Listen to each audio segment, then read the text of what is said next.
Address the House for 1 hour.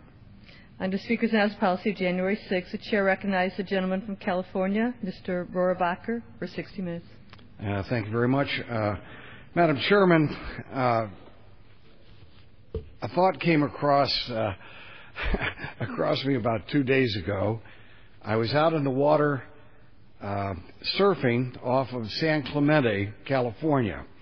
I was sitting there on my surfboard, and pelicans and the birds were jumping into the water and getting fish out of the water, and the dolphins were swimming by, and it was just a beautiful day. And I couldn't help but remember that many years ago, when I was a young reporter, one of my first assignments was to cover a speech being given by Jacques Cousteau. Then, of course, he was a hero to me at that time, and I really relished the idea of going out and being able to interview him after a speech that he was giving at UCLA. I got to the speech, and I found that Mr. Cousteau was being, he was being very pessimistic about the future of the oceans. And he was telling the kids there was no future in the ocean, that 10 years from now, this was in the early 1970s, he was saying this, there would be no life in the ocean. The oceans will be black, lifeless masses, black goo. And I felt that it was a bit pessimistic, and when I had my chance to interview him afterwards, I turned on my tape recorder and introduced myself, and he was ready for the interview, and I said, aren't there also some optimistic signs about the ocean, that perhaps we will someday be able to farm them, like with shellfish and regular fish, perhaps, being able to treat them, ranch them, you might say, in the ocean, and that might be a great source of protein for the whole world that we would then have better under control. And he came right up to me, and all these students were watching, and he put his face right up next to my nose, and he said, "Didn't you hear me? The oceans will be dead in 10 years. Black goo, dead." I'll never forget that. I mean, that was something that was really pounded right into my memory, because his nose was almost touching my nose. I could smell the garlic on his French breath, and I will tell you that it was an experience. And I thought about that just 2 days ago while I was surfing, and the fish were jumping, and the porpoises were swimming, and the pelicans were landing and picking up the fish in the water. The ocean's totally alive, and I am totally alive, and very grateful to have the oceans that we have. Obviously, Mr. Cousteau was wrong. I can't tell you today whether he was lying or intentionally misinforming those students, but he was dead wrong. Now, students come to visit me a lot. I've been in Congress now over 20 years, and I try to see every student that comes from my district. I try to see them and talk to them, giving them a chance to ask me questions, but I always ask them a question too.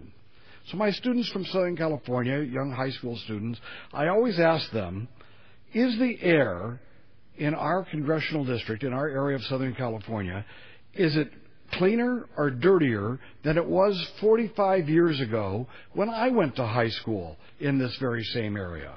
And almost 90% of the students adamantly insist that the air back then was so much cleaner. Oh, you're so lucky to have lived in an age in Southern California when the air was so clean. And now it's so dirty, and all of us are destined to die and to be infected with this pollution in our lungs. Well, the fact is, that is dead wrong as well. Someone continues to misinform our young people, perhaps for political reasons, whatever. But the fact is, when I tell them that they are 180 degrees wrong, that in fact the air is so much cleaner now that there's almost no comparison to what it was when I was a young person in high school, they are incredulous. Many of them don't believe me when I say that, but they know afterwards when they check up on it that they have been lied to. Well, whatever the reason, whatever the motive behind this misinformation that's being provided to young people, whether it was Jacques Cousteau or whether it's the education establishment or any of the other people we're talking about who have ties to the radical environmental movement, whatever the reason they are misinforming our students, it's not just the students. It's our general population as well. For decades, phony, frightening predictions, false climate assumptions, and inaccurate information fed into computer climate models have been foisted on the American people, including our young people, and people throughout the world. Even worse, honest discussion on these issues of climate have been stifled, and critics have been silenced in order to create an illusion of a consensus that the climate is going haywire and that we're in for a global warming calamity. So why is this? Why do we have this specter of man-made global warming being portrayed as a global calamity in the making? Well, it's being used to stampede the public, and yes, stampede elected officials into accepting what appears to be the biggest power grab in history. One doesn't have to be a conspiracy nut to realize there are a significant number of people who really believe in centralizing the power of government into the hands of elected and even unelected officials, centralizing that power into Washington and elsewhere. And these unelected officials who now will be given so much power are expected to be competent and expected to be well motivated, and they are expected to prove that by doing the things that are consistent with the goals of the values of the people who are pushing to centralize power in their hands. So that we have a group of leftists who believe in centralizing power should not surprise anyone.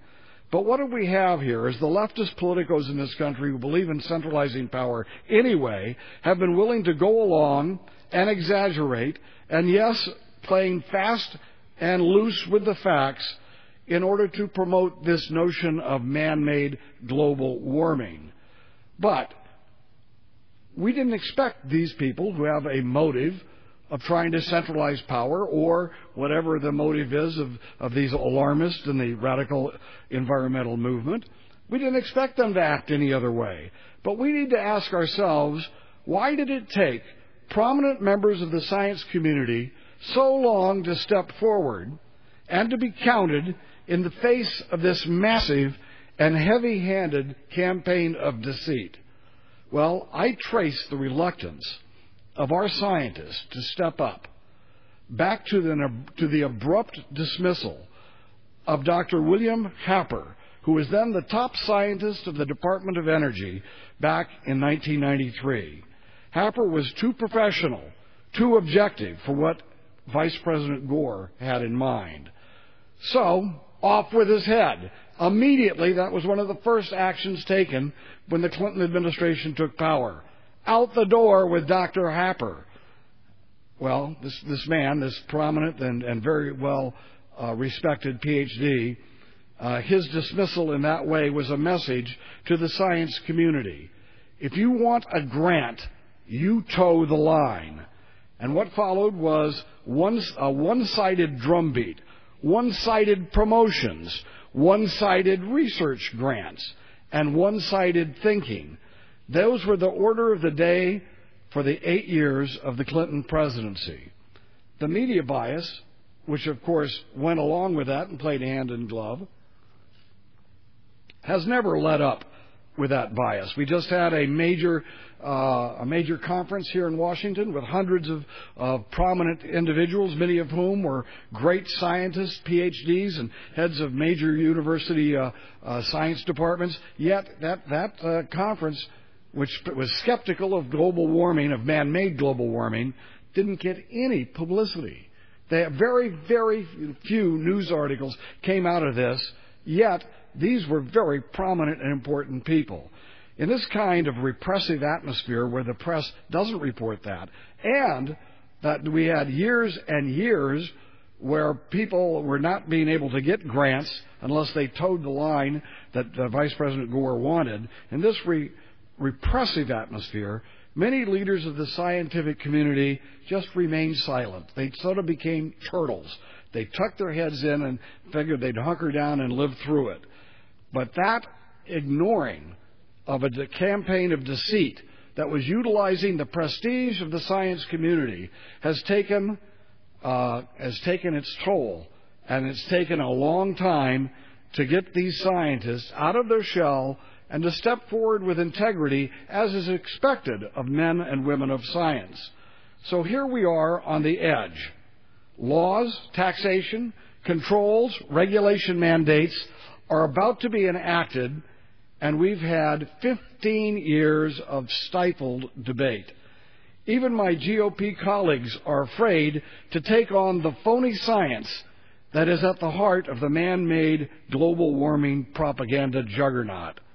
And again, these people in the GOP, they oppose this theory, but they just want to say that what is being proposed by the Democrats will cost too much and will have too little impact on climate or temperature for it to justify this huge cost. Well, they're right. What's being proposed will have a huge cost and have very little impact. But if indeed we are facing a global warming calamity that's being caused by human activity, the cost shouldn't matter. So I have to argue that principle and basic science is the important element of the discussion of the man-made global warming theory, and the laws and regulations and controls and taxation that we are now on the verge of passing here in Washington, D.C.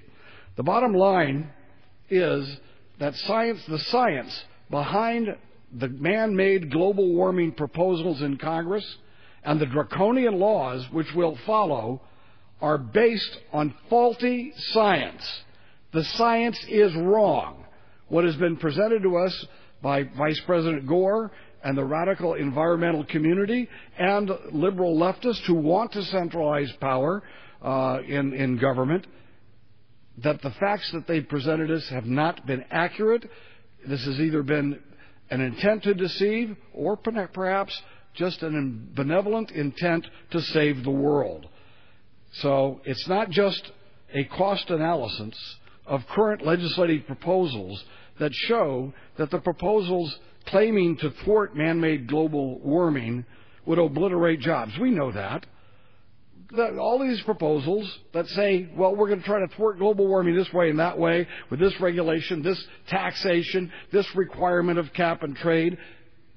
We've had major economists say these things will destroy the American economy. But if they claim that it's about saving the planet, people are going to listen to them. But it will destroy the economy, and the irony of it, this will have nothing to do with saving the planet, but will in fact perhaps make the environment of our planet worse rather than better. That is why they have tried to stifle the debate. The real scientific justification for their power grab is science, and an honest discussion of that science will show that the science being presented to justify this power grab is at best inaccurate and at worst a total lie. You've all heard it, and everyone knows about this. I mean, people in Washington, we don't need to be told that there's been an attempt to stifle debate.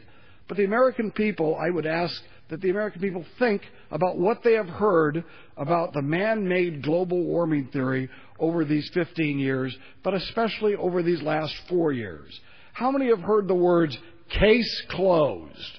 Well, isn't it ironic that all of a sudden everybody started using the words case closed? What does that mean? That means no more debate. The words case closed was a clumsy, and I might add, a heavy-handed attempt to shut off discussion even before we had a chance to have an honest discussion of the issues, because, as I said, the scientists in the 8 years beforehand had been denied research grants unless they were wanting to toe the line on global warming. Well, how many of you heard case closed? We all have. Well, how many have heard that when Mr. Gore speaks about global warming, he never takes questions? Now, why would it be that someone who believes in something so adamantly refuses to debate the issue on TV, refuses to take questions? I have certainly a lot less invested in this issue than Vice President Gore. I give speeches and always take questions, and I have certainly been willing to debate this issue in public and on television. So why do we hear the words case closed, stifling debate, and Mr. Gore, one of the prime advocates of this issue, not willing to take questions? Why is it that people who have, their skepticism about man-made global warming, why is it that they complain, like Robert Gray, former chairman of the American Meteorological Association? Why do we hear from them that they were turned down for grant applications so many times? Why do we hear that from a man who mentioned that he had received 13 such research grants prior to the Clinton administration and then been totally cut off?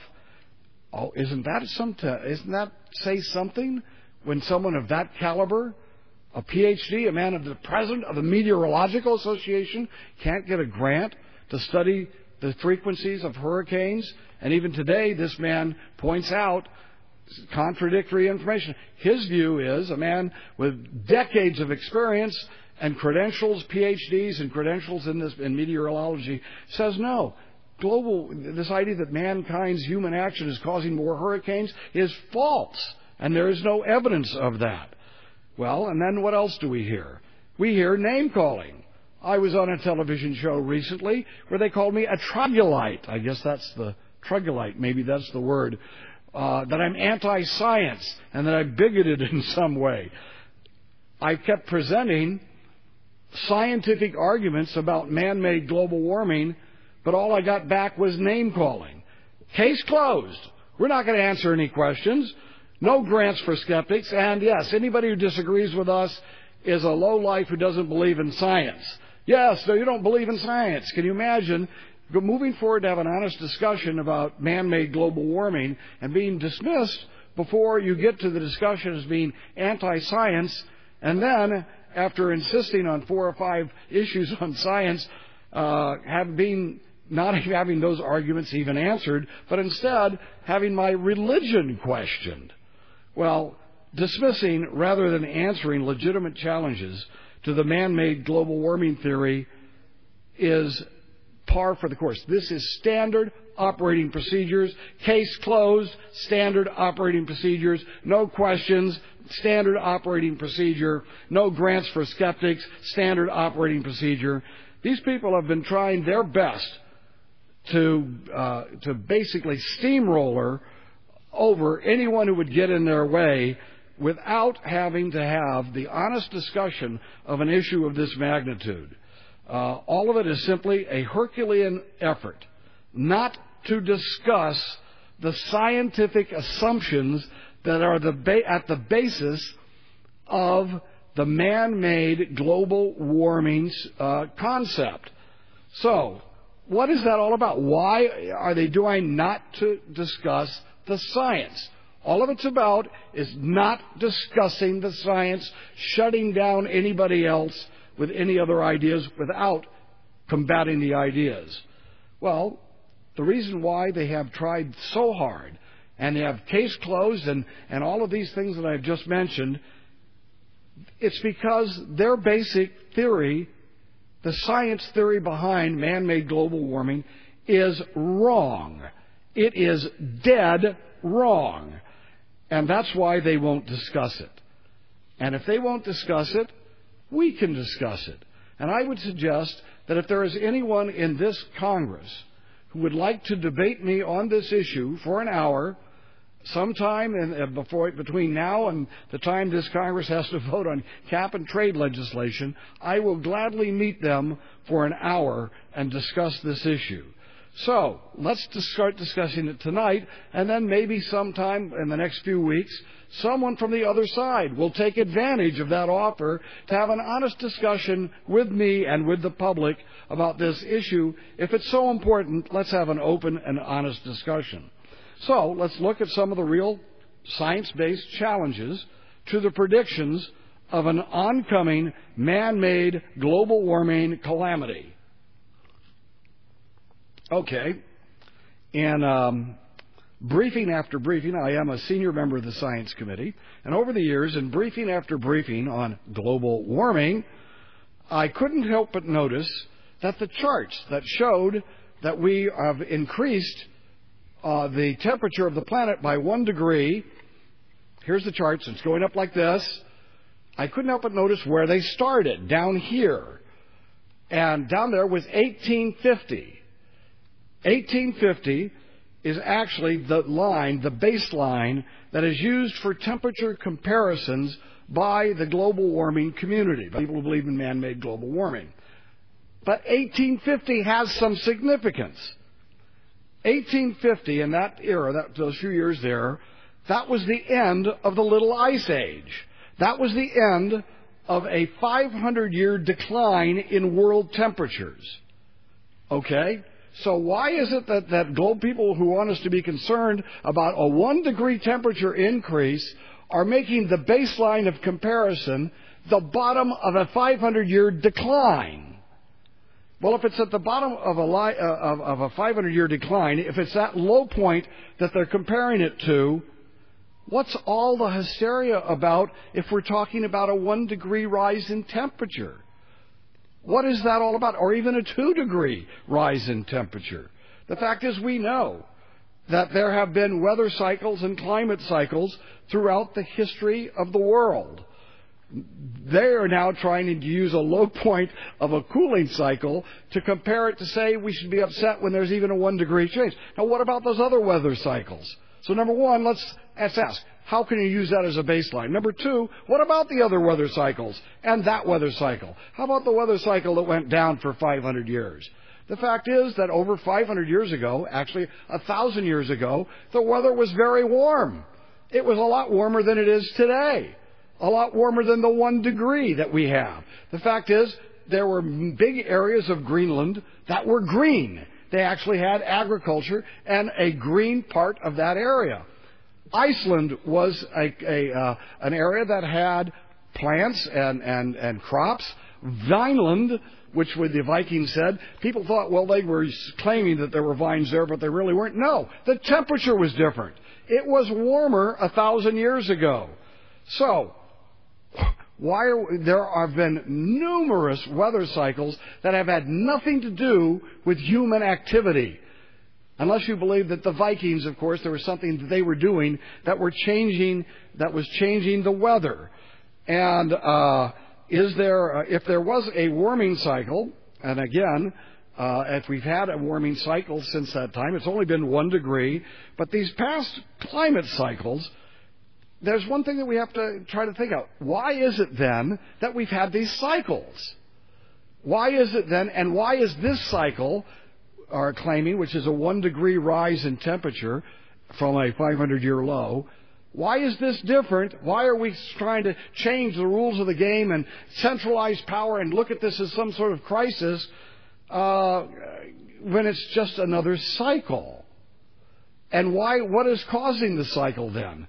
Well, it seems that cycles of climate follow solar activity. The cycles we've had before mankind even emerged can be traced back through ice cores to solar activity.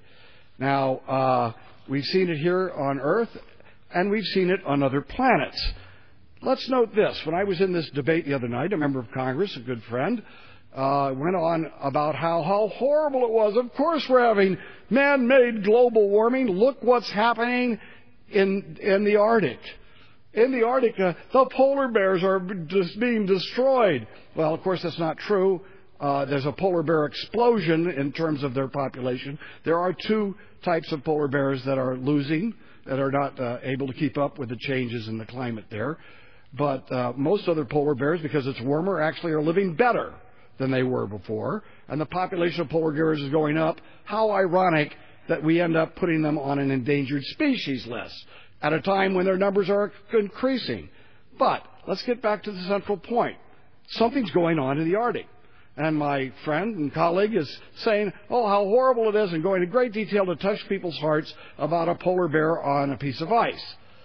And then I said, well, and you're saying that this is caused by human activity, and thus we have to have all these taxes and controls and things to save the planet from this? Well, yes, that's what he's saying. Well, I said exactly what I've said to Arnold Schwarzenegger. I said this to myself on the program. Yes, the ice cap is retreating. There's no doubt about that.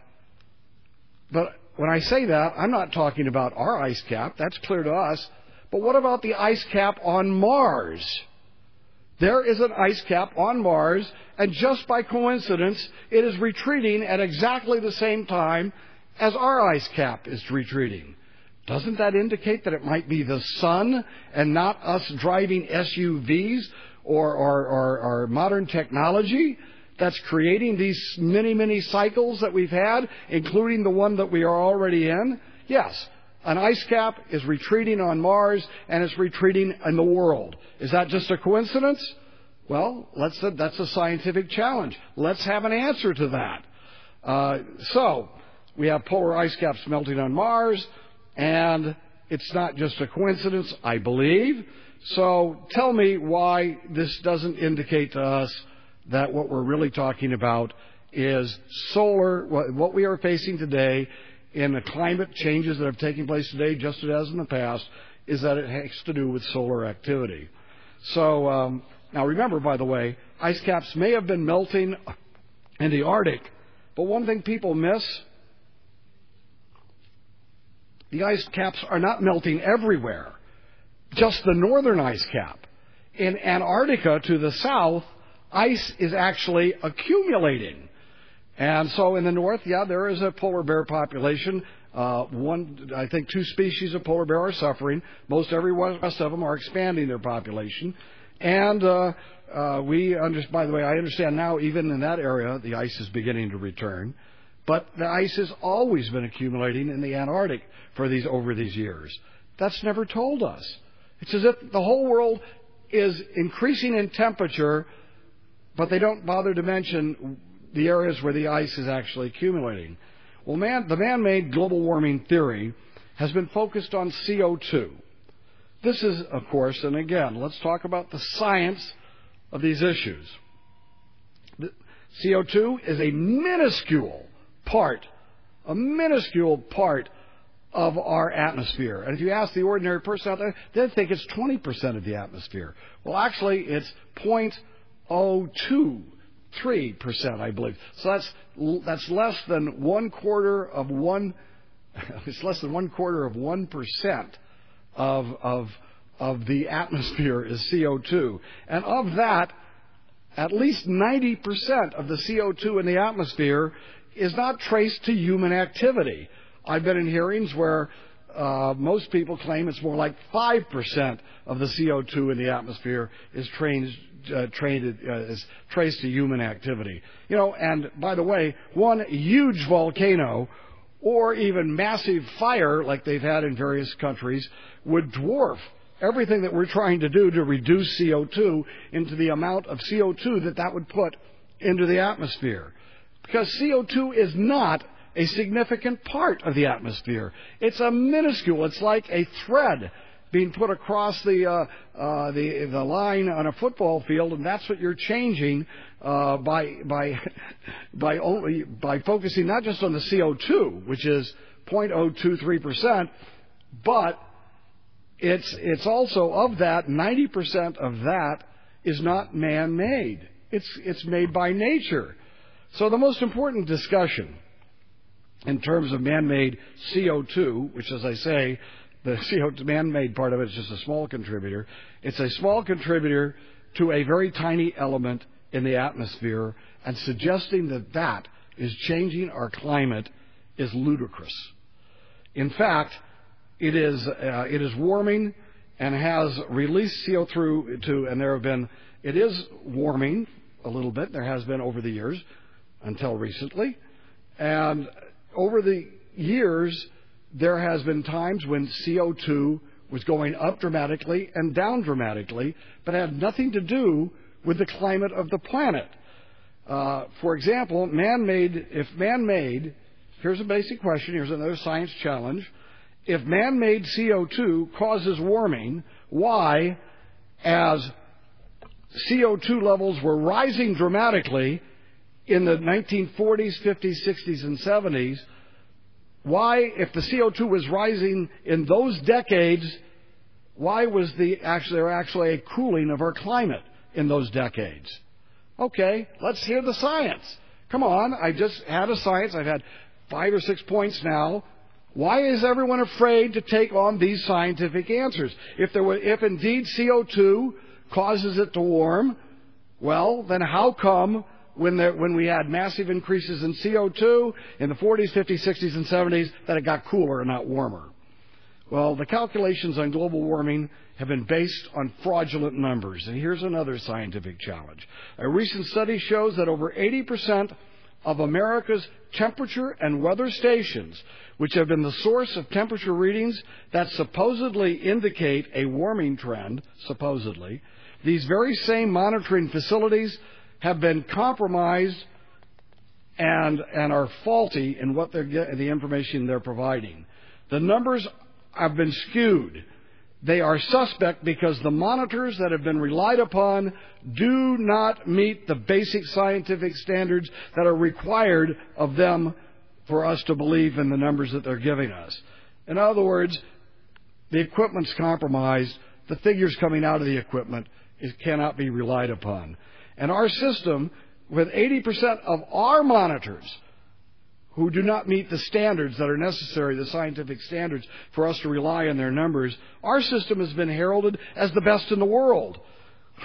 So think about that. What's going on in the rest of the world when we're talking about 1 degree rise in temperature since the end of the Little Ice Age, which was a 500-year low of temperature. So even that we can't figure out. Even with that 1 degree, we don't know, because the monitors have been placed in faulty ways or have not been kept and maintained in the right way. And so what we've had is a lot of people who have been making predictions over the last 20 years, especially Vice President Gore, but in the science community have been given these grants, but only if they're going to come to the conclusion about global warming that we want you to. These people in the science community and these other political people who've got their own motive behind this bulldozer approach and this steamroller approach to accomplishing what they are out to accomplish, those people have been telling us that we're facing a man-made global warming climate calamity, and it was in the making, and we were told that the temperatures were going to continue to go up and up, and it would reach a certain point, and then there would be some sort of tipping point, and it would jump up by a number of temperature points. So it would be 5 or 6 points, or whatever they were predicting. It was a huge jump in temperature at some point. Well, that's not what's happened. I heard that for 10 years. 10 years from the people who are giving out all the grants. 10 years from all the people who are shutting out any type of real debate. 10 years of don't ask any questions, case closed. And those people are on the record, and they have been warning us of man-made global warming that was about to get out of hand. But for over a decade, it has not gotten any warmer. Yes, 11 years ago in 1998, it was a very hot year, and that was the year since then. Every year has been cooler. It has not gotten warmer since then. And they say, well, that was a very hot year. Well, so was 1931, was a very hot year, and it was followed by decades, I might add, of cooling. So that doesn't mean anything that it was just an anomaly that we had a hot year in 1998, because ever since then, the temperature has not been going up. The global warming alarmists' predictions were wrong. All right, come and debate that. There's a scientific challenge. I keep giving scientific challenges, and what I get back in this debate is you're a bigot, you're anti-science, you're stupid, name-calling, side who always are willing to call people names rather than confront their arguments. They're very easy to spot. You look at you just take a look, you listen to what's being said, who is offering an argument that needs to be discussed, who's calling names. They have been trying to shut down this debate by calling everybody who disagrees with them horrible personal names. Well, let me repeat this one point. It has not gotten any warmer for over a decade. and we're still, it looks like, even still getting cooler. That is totally contradictory to the predictions that were aggressively made to us, as they only gave their grants to the people who would agree with that over the years. This is why global warming alarmists have now, en masse, changed the wording that they use. They were wrong, so let's just change the way we're talking about things. Now it's climate change. Okay, everybody think about it. All these same people were talking about global warming 20 years ago, spending billions of dollars on research that was bogus research. You know, it was intended to come out with what they were buying from the scientists. They were telling us it was going to get warmer and warmer. They kept using the term man-made global warming, and now they all call it climate change. And all of a sudden, they all changed. It all became climate change. Well, every time you hear that word used by an environmental radical, by one of these alarmists, it is an admission that they were wrong and that they refused to admit that they were wrong. Refusing to admit you're wrong after you've been so aggressive in promoting something is certainly not an honest debate and an honest discussion. If I'm proven wrong on a point, I will apologize and change my position. I won't try to change my wording so it sounds like I was never wrong in the first place. These people were wrong. Remember it.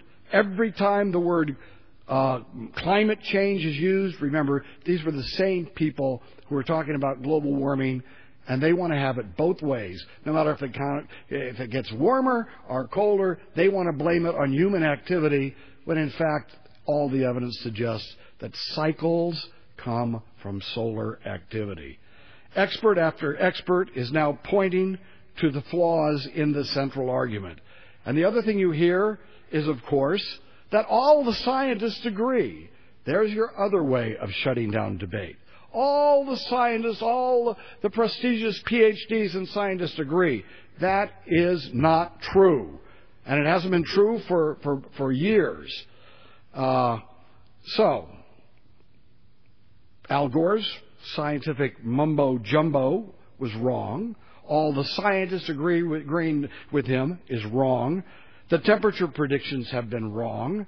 And the man-made CO2 premise is wrong. Now we find out that the monitors used to collect the data were placed next to air conditioning exhaust vents, which made the temperature higher, and in parking lots and on top of buildings and near other heat sources, which of course made all of their statistics totally unreliable. We hear that.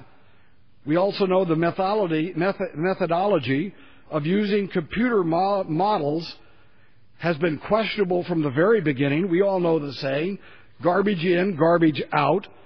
But no one was permitted to hear the questions. No one was permitted to ask follow-up questions no one has been permitted to totally understand the software that went into that questionable computer modeling. The observations have been wrong. The attempt to stifle debate and shut up those people who disagree by calling them names, denying grants, and making personal attacks has been wrong. Thus, I would suggest the biggest power grab in our history is wrong, and the public should wake up. The public should understand that what we are seeing is a brazen power grab that is wrong. So, let's review the scientific challenges to man-made global warming theory, see if anybody ever bothers to come and try to have an argument about the science. The baseline comparison is at the bottom of a 500-year decline in temperature. That is not the scientific way of determining whether a slight rise in temperature is significant. The science measurements were partly or severely flawed by a monitoring system that did not meet the standards necessary to have accurate information. Past climate cycles were frequent even before the emergence of mankind. Cycles like the retreating polar ice cap are parallel to similar cycles on Mars, suggesting solar activity rather than human activity is the culprit. Increasing CO2 levels did not cause the warming, did not cause warming, which can be shown in the 1940s, 50s, and 60s and 70s, where there was an increasing level of CO2, but yet it was getting cooler. So let's have an honest debate. Let's quit calling names. Let's quit dismissing legitimate science-based questions.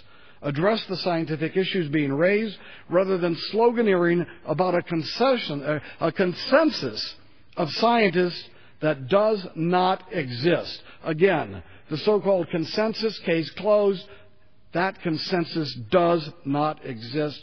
More and more thousands of scientists are signing on as skeptics to this man-made global warming theory. This leads to an important point that needs to be made.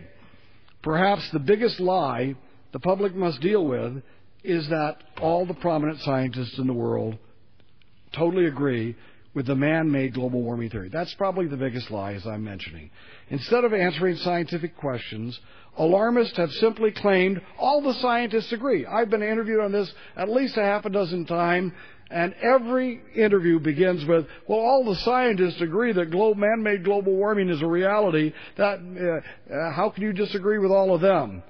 It is just another tactic aimed at repressing an honest discussion of something that should be a scientific issue and discussed with all sincerity. I would now submit the names of 10 prominent scientists, 10 of the thousands of scientists who have signed on to suggest that man-made global warming is far from accepted by all scientists. These are the heads of science departments, the presidents of scientific and academic associations, people with doctorates in the areas of study, and they are coming forward at last they're coming out of their shell at last after all of these years of intimidation.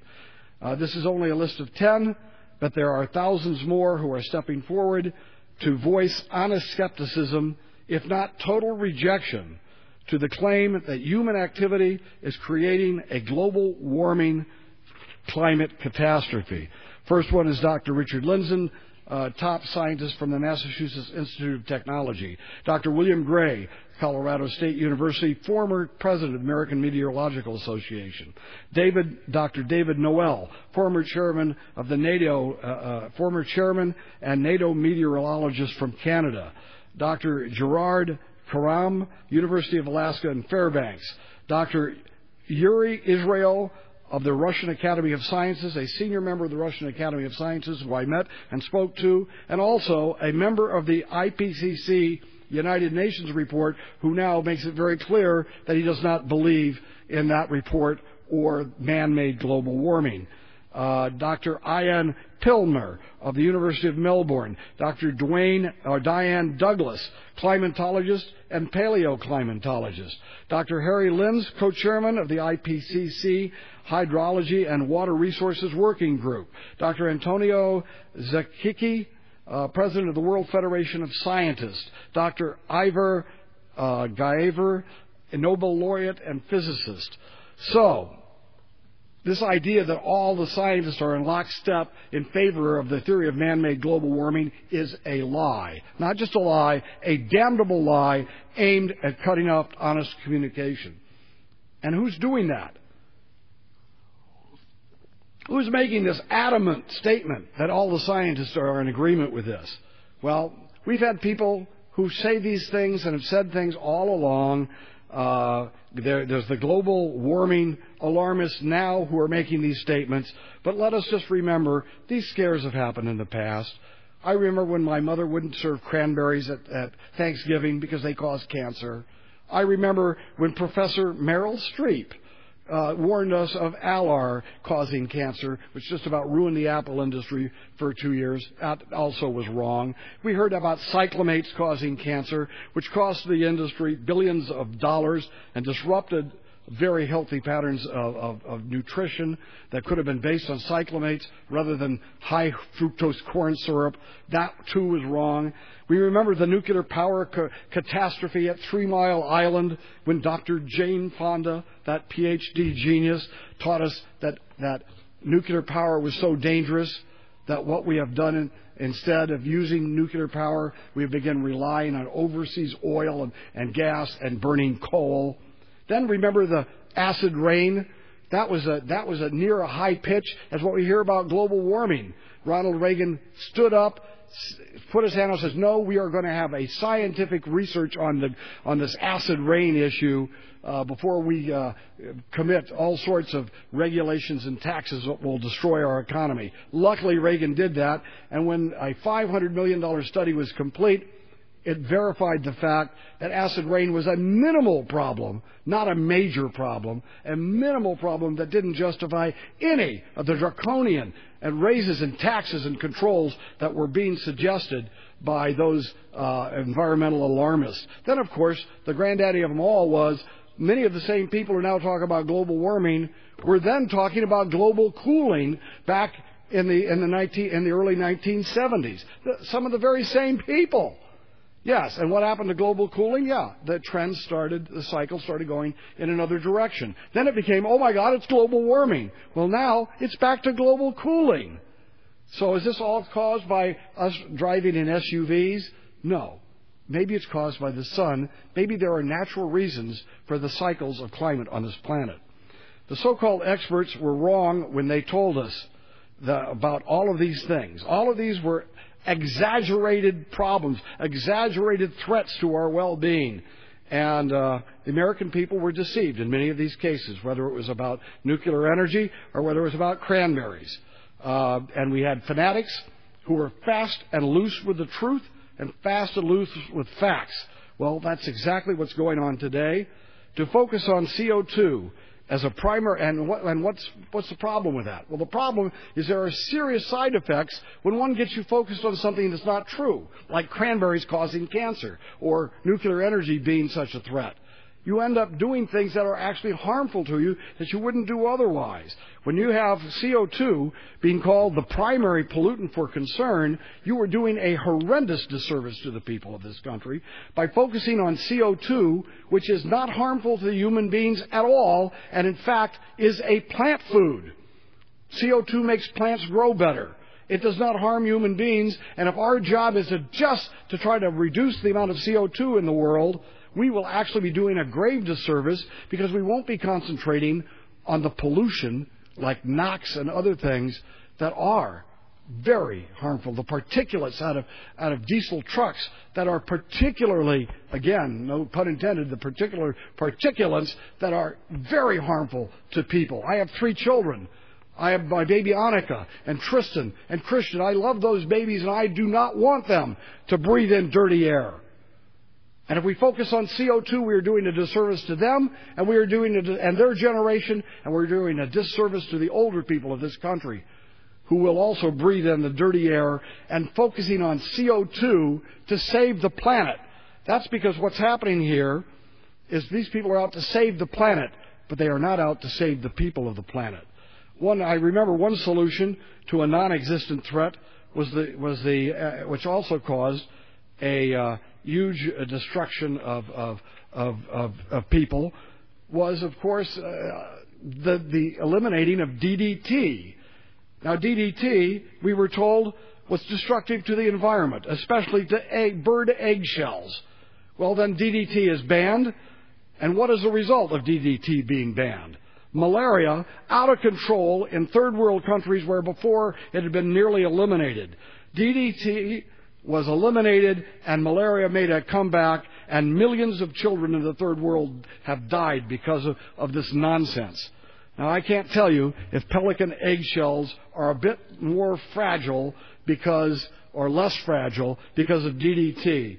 But I can tell you the trade-off with millions of young children dying in third world countries isn't worth that trade-off about how fragile and building up the shell of a pelican. Unfortunately, the people driving policy here are out to save our planet. They're not out to save our children or our seniors or any other people on the planet. That is the same mindset that would dramatically damage our economy in order to save the planet with no consideration of the hardship and deprivation to ordinary people that would result from the draconian controls and taxation that's being proposed here in Washington right now as an answer to the global warming threat, the man-made global warming threat. Now that man-made global warming has been driven into the public consciousness, the alarmists have the leverage right here in Washington. What should we expect unless the public changes its perception? There is a price to pay, just like those millions of little kids dying in Africa of malaria. And there is a price to pay for listening to irrational alarmists. Excessive taxation, regulation, mandates are now being proposed in Washington, and they will reduce our gross domestic product by over $7 trillion, destroying nearly 2 million jobs by 2012, at a time when we really need jobs. It will raise electricity rates by 90% above inflation, incur $33,000 worth of additional federal debt for every man, woman, and child in America, and it will help the Chinese and other people steal our businesses from us. And this is only step one. And even with this monstrous cost, little progress is expected. Here's back to the central point most Republicans want to make, is that that cost isn't worth what we're going to get out of it. Well, no, there won't be any change in the temperature and little change in the amount of CO2 in the atmosphere, and CO2 isn't harmful to people or this world. The real calamity brought on by global warming will be the economy-killing taxes and regulations that are put in place to solve a non-existent problem. That economic decline that we're talking about is just round one, however. Round two is easy to predict. Global and international bodies will be given by our own government and our own Congress will be given the right and power to intervene in our lives to prevent man-made global warming. That's what it's all about. Globalism. If man makes it, man must then be controlled.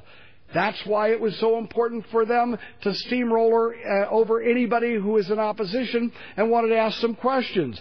They want nobody to ask questions whether or not their theory about man-made global warming, because they believe men and women, people, need to be controlled. That is part of their theory of government. It'll make it a whole new, more benevolent world to have government. Well, unfortunately, a lot of the government they're talking about is not the American government. We're talking about international mandates from unelected bodies that we will then pass on power and authority to, which is supported by many of the people right here in this Congress. For example, you can face in the future, we're going to face all kinds of mandates and controls from the federal government and from the international scene. Some of these would be, for example, mandated increases in parking fees. Do they tell you that now? It's going to be mandated. All your local communities are going to have to raise their parking fees. And there will be other major impediments to the private use of automobiles. And then, of course, they've got to end frequent flyer miles, and they've got to end discount air travel, because airplanes, believe it or not, no one's ever been telling you this, because they believe that airplanes are the biggest CO2 footprint of all. That's right. Your frequent flyer miles and your discount rates or discount tickets have got to go. Of course, the elite will be able to fly around in their private planes, giving a donation by supposedly planting trees somewhere, and thus they can fly their private planes around. But the rest of us cannot go to see our sick relatives on a discounted ticket. Now, no one's heard about this. Nobody's heard about these type of controls that are going to be mandated on our own people, perhaps by the United Nations, perhaps. What has been the purview of local government will be transferred to much higher authorities. Local government will be required to follow international guidelines, climate guidelines, when it comes to building, zoning, even local planning. This is part of our liberty. Where we live, what we eat, how we run our lives, this is what is at stake. It's called liberty. This is a fight between the globalists who found a vehicle to try to gain power and grab power, and those people who do believe in liberty and justice. We call them patriots. We call them people around the world who do believe in these Western values of dignity for the individual and freedom and justice. Yes, even our diet has been targeted by those claiming that animal flagellant and deforestation make meat the enemy of climate. We won't even be able to have barbecues in our backyard, much less have hamburgers. Now, these are things that everybody will laugh that this is no one could ever go that far. What is going on here is laying the foundation for for extensive controls that now are up to the individual or left to the local government, being given to a central government. Now, if you aren't frightened by this, you should be. We have a fanatical movement of steely-eyed zealots who cannot admit they've made a mistake, who always attack the other person rather than trying to have honest discussions of issues. Couple that with self-serving interests, and there are many self-serving interests who are involved in this. They now have joined in a political coalition that believes they have the right to run the economy, run business, run local schools, and run our lives. They have been looking for an excuse to assume power. Now, the left has always wanted to have power. Leftists have always wanted. They believe that they can do better and make humankind over and make it a better world by having absolute power over the choices of the people who live in this world. Well, they have found a calamity, that they can threaten the people of the world with a calamity in order to stampede them into a monstrously horrific policy. And that's what we're on the edge of here in Washington. In this last 8 months here in Washington, hundreds of billions, even trillions of dollars have been shoveled into the coffers, and no one knows where the heck this money's gone to. There have been looters from all over the world in our financial system and everyone who have benefited from that. American people know that this Congress was stampeded into giving away trillions of dollars because we were told there was going to be an economic calamity. I'm very proud I never succumbed to that hysteria. That was perhaps the greatest ripoff in history. Well, the global warming stampede is designed to cover up the biggest power grab in history, and it too will be costly. Wake up, America. Wake up, America. We should not be giving our power and our liberty not to the central government in Washington, D.C., certainly not to the United Nations, which is composed of countries who are governed by crooks and kooks, and the United Nations having power to set regulations over our lives in the name of saving this world from a climate catastrophe would itself be a catastrophe to the freedom of liberty and justice in this country and to the freedom-loving people of the world. Well, even Al Gore must be a bit embarrassed now that he has to use the word climate change rather than global warming. It's an inconvenient truth for him that the fact is it's no longer warming. He must think that we are stupid if he thinks that we have not noticed that it's now climate change instead of global warming, and that we haven't noticed that there are large numbers of scientists who are opposing what's being proposed, and that there are significant, and that he must think we're stupid if he thinks that these taxes and regulations and draconian laws that are being proposed are things that we will just accept because we've been frightened into submission. Wake up, America. We need to save our country and future generations, and we need to save the world from this incredible power grab, the greatest power grab and worst power grab in history. And with that, I yield back the balance of my time.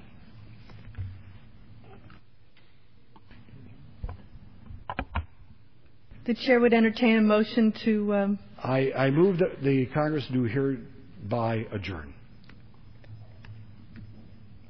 The question is on the motion to adjourn. Those in favor say aye. Those opposed, no. The ayes have it. The motion is agreed to. Accordingly, the House stands adjourned until 10 a.m. tomorrow.